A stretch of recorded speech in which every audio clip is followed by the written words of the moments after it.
पूज्य श्री सेठ जी महाराज को, जयदेव गोयनका जी को धर्मनिष्ठा के होने के कारण उनको लगता था कि रास की चर्चा समाज में कामुकता का विस्तार करेगी और लोग कहेंगे कि ईश्वर ऐसा काम करता है तो हम क्यों न करें। तो उन्होंने कहा श्रीमद् भागवत महापुराण से ये 5 अध्याय हटा देने चाहिए। महाराज इसमें मतैक्य नहीं था।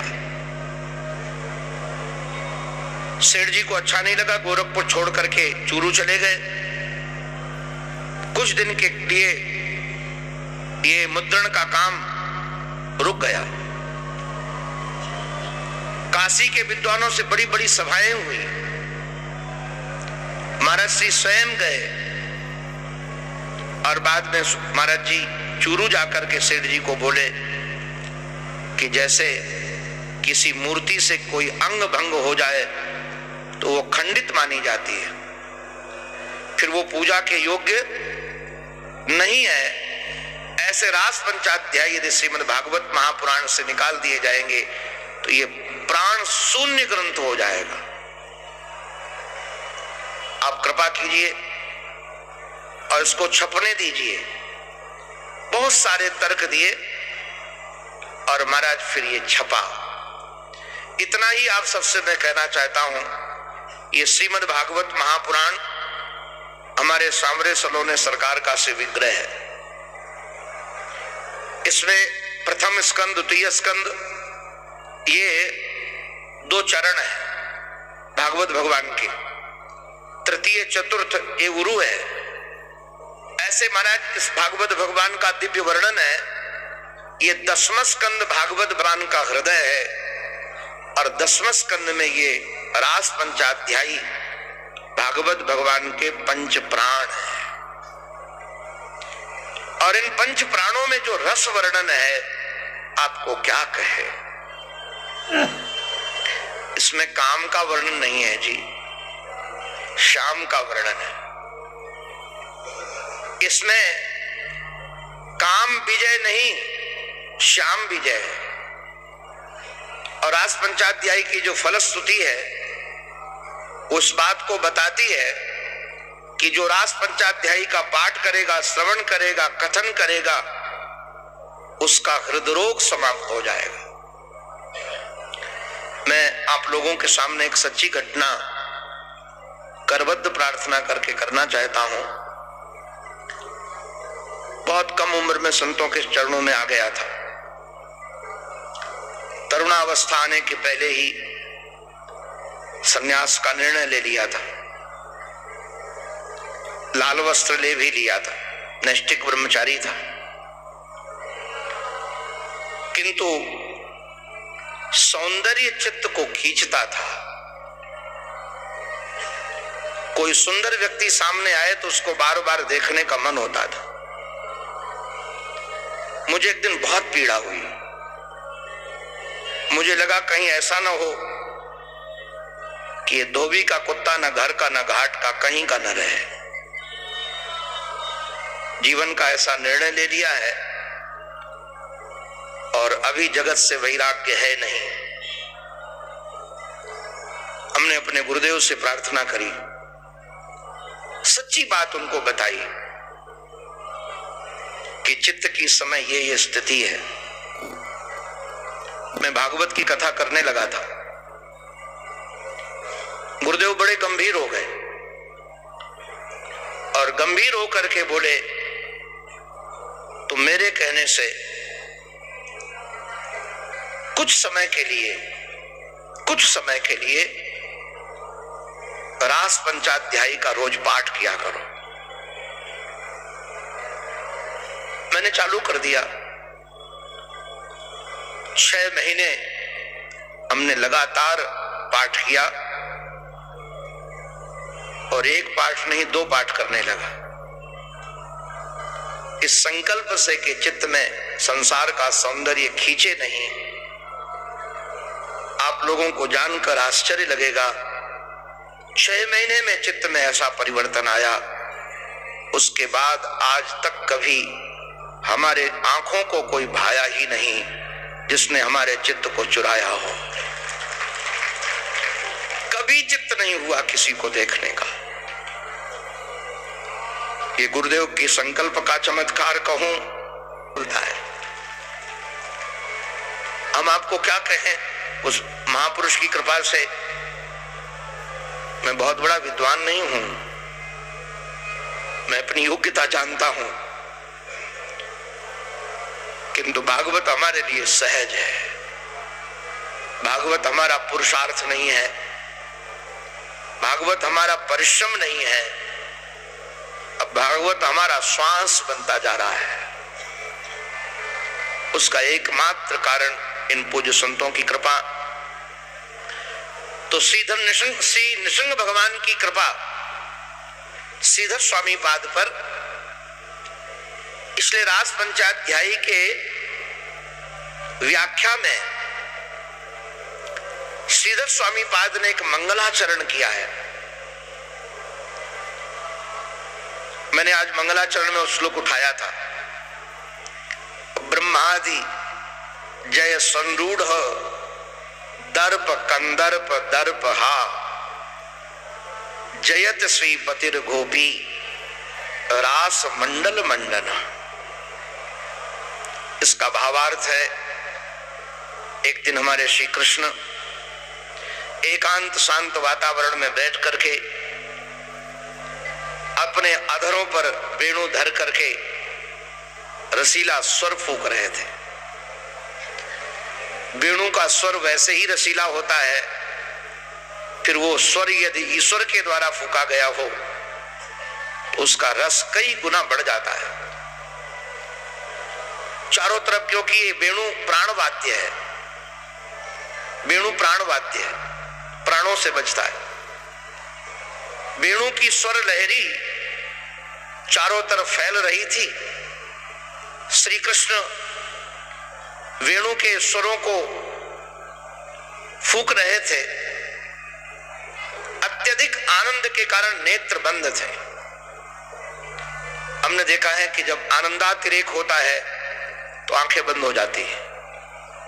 हम भागवत में भी कई बार देखते हैं, फिर आंखें न खोलने का मन होता है न देखने का मन होता है। तो श्री कृष्ण तो आनंदातिरेक में डूबे हुए थे। अकस्मात श्री कृष्ण के कर्ण कुहरों पर किसी के पादप ध्वनि की ध्वनि सुनाई पड़ी, पादप विन्यास की ध्वनि। श्री कृष्ण नेत्र खोला तो देखा कि सामने एक बहुत सुंदर पुरुष खड़ा है, नख से सिख तक सुंदर है। कन्हैया ने कहा कि श्रीमान जी आपका परिचय। उस सुंदर पुरुष ने कहा मेरा नाम काम है। हमारे कन्हैया ने मुस्कुराकर कहा श्याम के पास काम का क्या काम है? श्याम के पास काम का क्या काम है? काम ने कहा मैं विश्व विजेता बनना चाहता हूं। ब्रह्मा को हमने हरा दिया, नारद को हमने हरा दिया, बड़े बड़े ऋषियों को मैंने धूली चटा दी। अब मैं विश्व विजय प्राप्त करने के लिए आपके पास आया हूं। यदि आप हार जाएंगे तो मैं विश्व विजेता बन जाऊंगा। युद्ध करने आया हूं। कन्हैया ने कहा अच्छा एक बात बताओ, मैदान का युद्ध करोगे कि किले का युद्ध करोगे? काम ने कहा आपने तो उलझा दिया, ये मैदान का युद्ध क्या है, किले का युद्ध क्या है? कन्हैया ने कहा कि हिमालय की किसी गुफा में जाकर मैं बैठ जाऊं, यम नियम आसन प्राणायाम प्रत्याहार धारणा ध्यान करने के बाद अपने चित्त को अपने मन को समाधि में लीन कर दूं। उसके बाद तुम सुंदर सुंदर स्त्रियां लेकर आना, संगीत बजाना, नृत्य करना, हवा बहाना, दिव्य अपने पंच बाणों से हमारे ऊपर प्रहार करना। यदि मेरे चित्त में काम आ गया तो तुम जीते, नहीं आया तो मैं जीता। इसका नाम किले का युद्ध है। मैदान का युद्ध किसे कहते? बोले मैदान का युद्ध उसका नाम है शरद पूर्णिमा की धवल रात्रि हो, मंद सुगंध सुरभि पवन बह रही हो, एकांत शांत वातावरण हो, एक से एक सुंदर स्त्रियां हमारे चारों तरफ हों, उन स्त्रियों को मैं छूं, वो हमें छुए, हम उनके अंग प्रत्यंग पर अपने इस हस्त कमलों का स्पर्श कराऊं। यदि मेरे चित्त में काम आ गया तो तू जीता, नहीं आया तो मैं जीता। इसका नाम मैदान का युद्ध है। काम ने कहा श्याम माफ करना, ये किले का युद्ध बराबरी का नहीं है। किले का युद्ध एक किले के अंदर बैठा है, एक बाहर बैठा है, तो किले के अंदर वाला तो सुरक्षित है, बाहर वाला हमारा सुरक्षित भी नहीं है। बाहर वाला अंदर वाले को देख नहीं सकता, अंदर वाला बाहर वाले को देख सकता है। तो हमको तो मैदान का युद्ध ही पसंद है। तो हमारे कन्हैया ने कहा फिर आ जाना शरद पूर्णिमा की धवल रात्रि में। आज वही रात्रि आई। श्री सुखदेव जी महाराज वर्णन करते, भगवान पिता रात्रि शरदोत्फुल्ल मल्लिका वीक्षरन्तुम मनश्चक्रे योग मायामुपाश्रितः।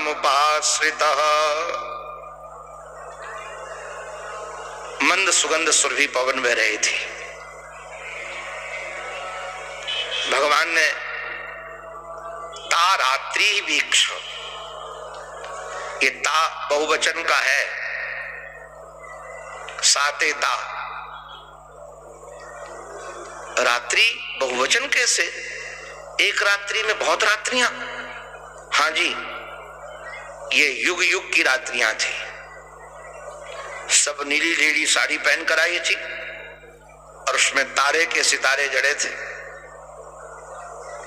जब भगवान ने इन रात्रियों को देखा तो मनस चक्रे, विहार करने का मन बनाया, किंतु योग माया मुपाश्रिता। ये योग माया जानते हैं किससे कहते हैं? माया अमर कोश में हम लोगों को पहले रटाया जाता था। अमर कोश शब्दकोश है बहुत छोटा सा। अमर कोश में कृपा दंभे च, माया दो अर्थ में प्रयोग होती, कृपा और दंभ में। जब ये संसार को मोहित करने वाली माया होती है उसका नाम होता है दंभ। किंतु जो हमारी श्री किशोरी जी हैं ये कृपा रूपणी माया है। इसलिए श्री किशोरी जी की शरण ग्रहण की और उनके शरण ग्रहण करने के बाद जब देखा तो सारी प्रकृति रसीली थी। तदोडुराजः ककुभक्करैर्मुखम् प्राच्या विलिम्पन अरुणेन संतमयी सचर्षणी नाम उदगाश्रुचो मृशन प्रिय प्रियाया इव दीर्घ दर्शना। प्राची दिशा में चंद्रोदय हो रहा है। श्याम सुंदर ने चांद को देखा जो रमान नाभम नवकुंकुमारुणम। ये चंद्रमा अपनी रश्मियों से, किरणों से वृंदावन की शोभा को बढ़ा रहा था। हमारे श्याम सुंदर ने अपने अधरों पर धर करके क्रीम काम बीज मंत्रम, ये वेणु बजाई जिसमें काम बीज का वपन किया। और किसके लिए बजाई? पहले की वेणु जो वेणु गीत की वेणु है वो सर्वभूत मनोहरम है, और जो रास की वेणु है ये सर्वभूत मनोहरम नहीं, केवल बाम दृशाम मनोहरम। जिनके नेत्र सुंदर थे उनको बुलाया। तो आप लोग सोचे होंगे फिर बूढ़ी स्त्रियों को तो नहीं बुलाया होगा, क्योंकि जवानी में तो नेत्र सबके सुंदर होते, बुढ़ापा आते आते सब गड्ढे में चले जाते। तो किसको क्या क्या? तरुणावस्था संपन्न। भैया ध्यान रखना, नेत्र वही सुंदर हैं जिन नेत्रों में श्याम सुंदर है। बावरी वे अखियां जरी जाएं जो सावरो छोड़ी निहारे घोरो। जिन आंखों में श्याम सुंदर बसे हैं वही नेत्र सुंदर है। आप कभी विचार करना, अभी हमको पूज्य स्वामी जी महाराज को कथा सुनानी है। 2-3 दिन से बहुत संकल्प में है, कई वर्षों से मांग रहे हमारे पूज्य स्वामी ज्योतिर्मयानंद जी महाराज। तो आज मेरे मन में आया सुबह सुबह कि स्वामी जी से एक शर्त से कथा सुनाऊंगा। क्या ये सुबह टाइम हमको रामायण सुनाए और शाम टाइम हम आपको भागवत सुनाएंगे। ये रामायण बहुत अच्छी सुनाते हैं, क्योंकि हमें रामायण बहुत प्रिय है। राम कथा कहता मैं भी हूँ, भगवत कृपा से साल में कई कथाएं राम कथा करते हैं और परंपरागत करते हैं। भगवत कृपा से गुरुजनों के प्रसाद का वितरण करते हैं, किंतु राम कथा बड़ी रसीली है। आप कभी ध्यान दिए होंगे, सूपनखा बहुत सुंदर बनकर आई थी और कहती क्या है कि दुनिया में तुम्हारे समान पुरुष नहीं और हमारे सामने समान नारी नहीं है। किंतु भगवान ने उसकी ओर निहारा। सीता चितई कही प्रभु बाता, आई कुमार मोर लघु भ्राता। एक बार तो कह देते मैडम तुम बहुत सुंदर लगती हो, एक बार कह देते, किंतु एक बार भी नहीं कहा और बाद में नाक कान और कटवा दिए। किंतु जरा विचार करना, सबरी मैया कहां से सुंदर थी? आंखों के सामने तो जुनिया पड़ी हुई थी, किंतु उनको भामनी कह के पुकारते। इसका अभिप्राय क्या है? क्या जो काम वासना से निहारने वाले लोग हैं वो सुंदर हैं, कि जिनके रग रग में श्याम बसा है वो सुंदर है? और यहां तक कि उसका उद्यम कोई न जान सके। आप लोगों से हमारी करबद्ध प्रार्थना है, हम लोग गलत काम करते हैं तो किसी को नहीं बताते। चोरी करते हो बताते हो, हेरा फेरी करते हो बताते हो, क्यों सेठ जी माल कहां छुपाते हो बताते हो? बिल्कुल नहीं बताते। किंतु भागवत में आए तो तुरंत सबको बता दे। वो हम तो कई बार देखते रहते हैं, वो कई माताएं तो कथा सुनते सुनते सेल्फी लेती। पूछो क्यों? बोले घर वालों को भेजने कथा में बैठी है। आप माला फेरने का जग ढिढोरा करते हो, अपने साधन भजन को दुनिया से बताते हो। और मेरी तो एक अनुभूति है, जो बताया जाता है वो नष्ट हो जाता है, जो छुपाया जाता है वो बढ़ता रहता है। इसलिए साधन को छुपाना सीखो, क्योंकि भगवान शरीर के प्रेमी नहीं है, भगवान मन के प्रेमी है। और मन समरता दो ही से है, भगवत प्रेम से और जगत के वैराग्य से। यदि भगवत प्रेम नहीं है तो मन कभी समर नहीं सकता, जगत का वैराग्य तो मन कभी समर नहीं सकता है। ये गोपियां जैसे दौड़ दौड़ करके कृष्ण की ओर भागी, वन में पहुंची, श्री कृष्ण ने स्वागत किया। स्वागतम भो महाभाग आश्यताम करवाम किम। बैठो बैठो, स्वागत है, तुम्हारी मैं क्या सेवा करूं? ब्रूतागमन कारणम, बुलाया स्वयं है, पूछते हैं आने का कारण क्या है? गजब का खेल है।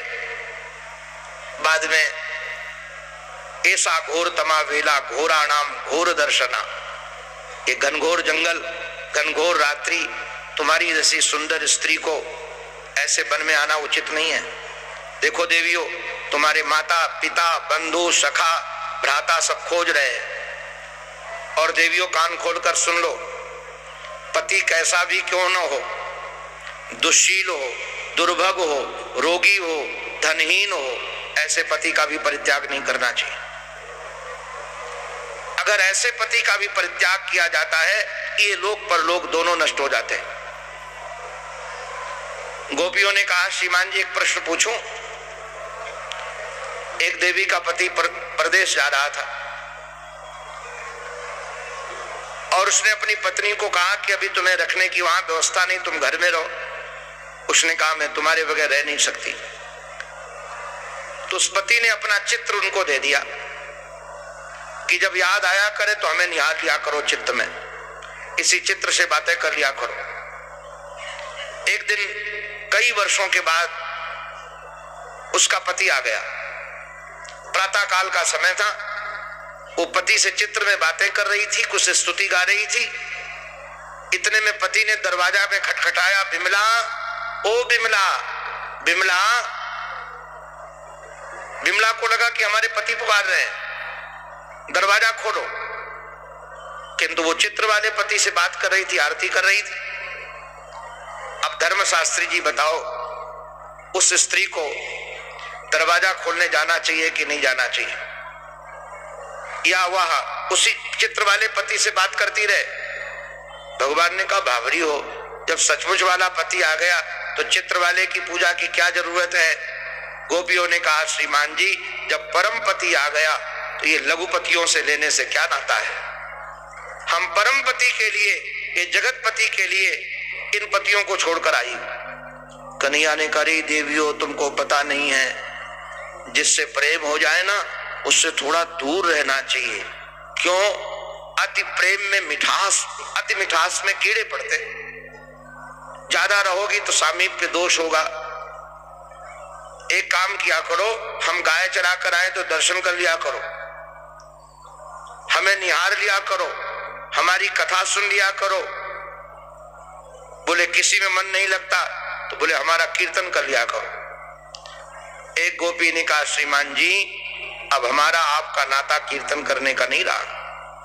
अब हम तुम्हारा नाम नहीं ले सकती तो कीर्तन कैसे करेंगे? अब तो जो हम काम करेंगी वो लोग कीर्तन करेंगे। हमारे तुम्हारा लीला है, उसी को लोग गाएंगे। भगवान ने कहा, नहीं नहीं, तुम लोग जाओ यहां से। जैसे महाराज गोविंद भाषितम, श्री कृष्ण की वाणी सुनी तो रो पड़ी गोपियां। आंखों में लगा हुआ कज्जल कपोलों से बहता हुआ अश्रु के माध्यम से वक्षस्थल में काली रेखा खींचता हुआ निकल गया। मानो गोपियों ने गोविंद को संकेत किया कि आपने हमारे हृदय को पाषाण का समझा है। पाषाण चीरने वाले भी पहले चिन्ह लगा देते हैं, फिर वहीं से चीर देते हैं। हमने ये चिन्ह लगा दिया है, अब आप हमारे हृदय के भी टुकड़े टुकड़े कर दो। बाद में गोपियों ने एक गीत गाया है,